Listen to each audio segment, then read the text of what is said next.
Today, we will do a recap on action, adventure, fantasy and thriller 2021 movie titled Mortal Kombat. Warning: heavy spoilers ahead. Japan, 1617. Hanzo Hasashi is living peacefully in his compound with his wife Harumi and son Satoshi, as well as other members of the Shirai Ryu clan. As he goes to gather water, assassins from the Lin Kuei clan, led by Bai Han, invade and kill the other villagers. Bai Han goes to Hanzo's home to threaten his family with his ice powers. When he hears Harumi scream, he runs back to his home and finds her and Satoshi frozen to death. He can only briefly mourn before he must defend himself. Using his own blade, he fights off and slaughters the other assassins before going after Bai Han. The two fight heavily until Bai Han drives a blade deep into Hanzo's shoulder. He tells his killer to remember his face. Hanzo then hears the sound of his baby daughter crying in his home. He tries crawling toward the house, but he dies. We see a dragon-shaped mark on his arm before his body burns up and disappears. A bolt of lightning strikes, and out steps Master Raiden. He takes Hanzo's daughter with him to another realm. Text appears stating that Earthrealm is under threat of attack from Outworld, unless selected champions from the Hasashi bloodline can step forward. Jump ahead to the present day, where Cole Young is set to compete in an MMA fight, with only his wife Ali and daughter Emily to support him. During the fight, Cole gets in a few hits but is ultimately pinned down by his opponent. Despite Emily's attempts to lift her dad's spirits, Cole ultimately taps out before he is choked into unconsciousness. After the fight, Cole is approached by a man named Jack Spriggs, who notices that Cole has a mark on his chest similar to the one seen on Hanzo. Cole dismisses it as nothing more than a birthmark. Meanwhile, Cole is also plagued by a vision of Hanzo surrounded by flames. In Outworld, Bai Han, now going by Sub-Zero, approaches his master, Shang Tsung, as they are making plans to overtake Earthrealm. They know that a descendant of Hanzo is alive, but Sub-Zero sees no threat. Cole and Ali take Emily out for dinner when it appears to start snowing despite being July. The table around Emily freezes, and Sub-Zero starts making his way down the street. He brings hail down on the people, but Cole gets Emily to safety. The family is saved by Jax, who drives them away and shows Cole that he has the same dragon marking on his body. Jax gets the Youngs to safety and tells Cole to find Sonya Blade. Sonya brings Cole into her trailer where she explains to him that Sub-Zero has been after other people who bear the mark. Sonya doesn't have it, but Jax does after they came across a superpowered target that Jax fought who already had the mark, and after killing the man, the mark passed itself onto Jax. Sonya's research has led her to find out about an ancient tournament known as Mortal Kombat. Sonya has captured a ruthless mercenary named Kano, who also has the mark and worked for the Black Dragon clan. Moments later, Sonya's home is attacked by Shang Tsung's henchman, Reptile. The creature uses camouflage to attack, but Kano gets free and punches his fist through Reptile's chest, pulling out his heart. With her research destroyed in the attack, Sonya doesn't know what the next move is until Kano states that he knows she is trying to make it the Temple of Raiden, and he knows where it is. Sonya lies to Kano and offers him $3 million to help guide her and Cole to the location. They head off into the desert, where they are met by one of Raiden's champions, Liu Kang, who has fire abilities. He explains to them the urgency of defending Earthrealm, since they have lost 9 of the Mortal Kombat tournaments, and one more loss means Shang Tsung can arrive to conquer it. Liu Kang shows that he has rounded up the remaining champions that he could, including Jax, who is still unconscious from his fight with Sub-Zero. Liu Kang assures Sonya that the other people working in the temple will do what they can to heal Jax. Liu Kang brings Cole, Sonya, and Kano to meet Raiden, who is unimpressed by them. Before they begin training, Shang Tsung arrives at the temple with Sub-Zero and his demonic henchwoman Melina. As Sub-Zero attacks Liu Kang, he is saved by his cousin, Kung Lao. Shang Tsung prepares his own attack, but Raiden steps out to remind him that it is forbidden to claim victory before the tournament has begun.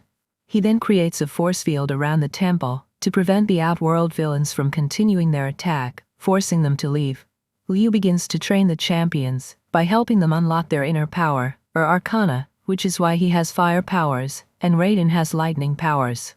Sonya is not allowed to join the others, because she is not one of the chosen champions. She goes to Jax's side, where he is awake, and discovers he has mechanical arms. Although he attempts to make use of them, he feels useless and weaker with them. Cole and Kano get their asses beat by Liu Kang and Kung Lao. Liu Kang tries to help Cole achieve his arcana by figuring out what it is that drives him. The fighters have dinner, where Kano runs his mouth too much, and Liu Kang and Kung Lao antagonize him by stating he is impulsive and powerless, making him an unworthy fighter. Kano snaps, which actually activates his arcana and causes him to fire a laser beam from his right eye. Cole later talks to Raiden about the dragon marking. Raiden explains to Cole that he is descended from Hanzo's bloodline, specifically from the baby that Raiden rescued in the beginning. He also tells Cole that the vision he sees is Hanzo wandering through hell, waiting for the day he can get his revenge on Sub-Zero. When Cole feels that he is not a worthy champion, Raiden opens the portal to send him back to Earthrealm to be with Ali and Emily. Shang Tsung gathers more fighters for his next attack, including the demon Natara, the monstrous Prince Goro, the brutish Ryako, and the mercenary Cable, who has a personal grudge with Kano, since they used to work together with the Black Dragon clan, and Kano left Cable for dead, forcing him to wear his special new suit. Shang Tsung and his minions attack the temple, while Goro goes after Cole and his family. In the attack, Sonya fights Melina, but the latter chooses not to kill Sonya because she is not a chosen one, and feels her death would be a waste. Cable fights Liu Kang and overpowers him. Jax fights Ryako but is overpowered, and the brute knocks him and Sonya out before attempting to crush them under a boulder. Jax tries to lift the boulder off Sonya, which helps him find his arcana, and causes the arms to grow in size and strength. Natara swoops down for an attack, but Kung Lao fights her and performs a fatality by using his metal hat as a buzzsaw, slicing Natara in half down the middle. Flawless victory. Meanwhile, Goro is laying Cole into the dirt until he starts to make his way toward Ali and Emily. Feeling the need to protect his family, Cole's arcana is unlocked, with his body being covered in golden armor, and allowing him to create blades to help him fight Goro, first slicing off one of his forearms, and then impaling him through the eyes to kill him. Raiden senses this and summons Cole back to the temple, revealing his bloodline to Shang Tsung and Sub-Zero. Raiden prepares to bring the champions to the void for protection, but Shang Tsung grabs Kung Lao and sucks his soul out, killing him and forcing Liu Kang to watch. Liu Kang mourns his cousin, while the rest of the heroes try to figure out a strategy for fighting Shang Tsung's forces. Raiden presents Cole with Hanzo's kunai that was recovered after his death, and he encourages Cole to use it. Cole decides that they should take on the villains in the style of a tournament. Raiden teleports the champions to take on their respective opponents. Jax is sent to fight Ryako with his new arms. Although Ryako tries to bring Jax down with his warhammer, Jax disarms him and uses his arms to turn Ryako's head into paste. Sonya is sent back to her trailer to fight Kano, which ends with her impaling him through his eye, and his marking is passed down to her. As Cole is fighting Melina, Sonya comes to help and uses her newfound arcana powers to fire a plasma beam from her arms to blast a hole through Melina's stomach. Liu Kang faces Cable again and uses his own fatality, a fire dragon move that consumes Cable and burns him to a crisp. Sub-Zero goes to Earthrealm and finds Ali and Emily, where he freezes them alive. Cole is summoned to fight Sub-Zero, but the villain proves to overpower him.